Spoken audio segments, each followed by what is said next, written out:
Gotham FC are champions of the NWSL, beating OL Reign in San Diego this weekend. Gab, this was Megan Rapinoe's farewell game, and it only lasted 3 minutes. Yeah, it was billed as Megan Rapinoe against Ali Krieger. Of course, it was her last game as national well.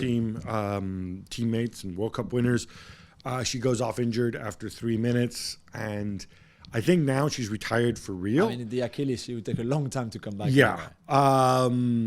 It's interesting because I'm really curious to know what she does next. If she wants to do it, she doesn't need to do anything next. You know, she can just go and be Megan, right? Yeah, and relax with Sue Bird.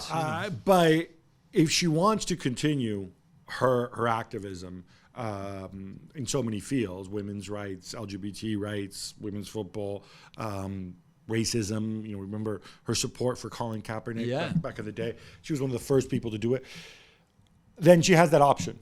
And I'll be curious to see what she can bring to the table in that field. I personally feel, I'm on the record for this, sometimes when she's spoken out on issues, she hasn't necessarily had the whole picture. Now she can get the whole picture, and she can play a really important role. And some people didn't like it. Some people didn't like it. Some people didn't like what she says afterwards. Yeah. After this game, I think she said, cruel ending. She said, well, it's proof that there isn't a God. Whatever your views are, and I get the spirit in which you said it, you are a public figure.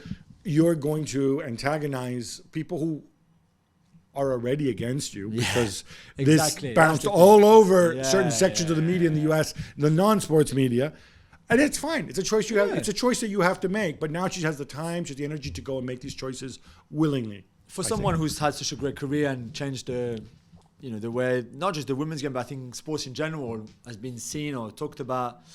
To finish on this injury in a final, by the way, she never won the NWSL. This is her third final and a third loss.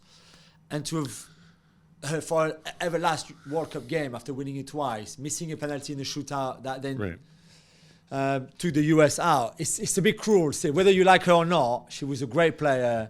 She's an icon of the game. And yet for her to finish with a penalty missed in a penalty shootout at the World Cup and then an injury in a final that her team will end up losing again, is a bit like, that's not how you would want your career to end. Far more cruel than, say, I don't know, headbutting an opponent and costing yourself a World Cup final like somebody else once that was did. Cruel as well. But she had this lovely turn of phrase. She talked about the growth of NWSL, and she said, yes, I feel like I'm the proud gay aunt now looking down at 38, yeah, absolutely.